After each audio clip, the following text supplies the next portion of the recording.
আসসালামু আলাইকুম। সাপ্তাহিক ছুটির দিনের সন্ধ্যার কিছু সময় আপনারা আমাদের সাথেই না হয় কাটান। প্রথমেই বানিয়েছিলাম কাঁচা আম ভর্তা।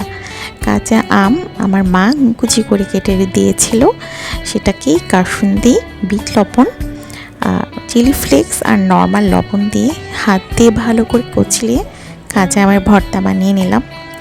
যদিও এখন কাঁচা আমের সিজন শেষ, আর তারপরেও ওই আমটা সেরকম টক ছিল না, কাঁচা মিঠাই ছিল। আমার কাঁচা আমের ভর্তা করে তারপরে সেটা সবাই মিলে খেলাম। কাঁচা আমের ভর্তাটা আমাদের আসলে সবারই পছন্দ, একটু টক ঝাল হালকা মিষ্টি হলে বেশ ভালোই লাগে।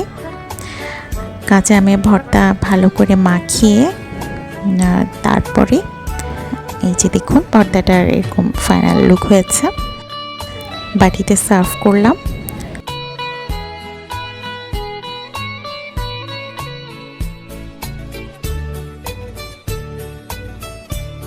এরপরে আমি আমার বাচ্চাদের জন্য প্রতি সন্ধ্যায় 1 কাপ দুধ চাল করে দিই। তারা দুধ বিস্কিট খায়, এটা তাদের কমন নাস্তা। দুধ চাল করে দুজনকে কাপে দিলাম। এরপরে আমি পায়েস সার্ভ করলাম। পায়েসটা আমি আজ সকালেই বানিয়ে রেখেছি, ফ্রিজে রেখেছিলাম একটু ঠান্ডা ঠান্ডা করে খাওয়ার জন্য ডেজার্টটা।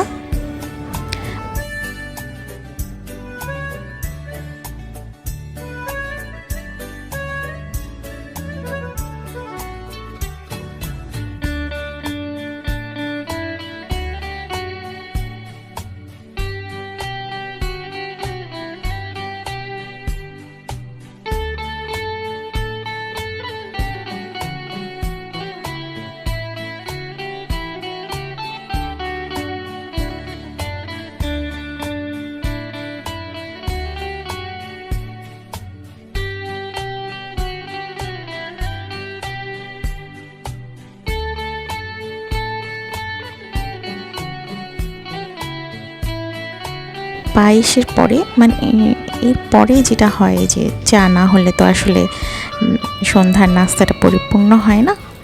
এরপরে বানালাম চা। এই তো আজ একটা সন্ধ্যায় আপনাদের সাথে শেয়ার করলাম। আপনাদের কেমন লেগেছে আমাকে কমেন্ট করে জানাতে ভুলবেন না।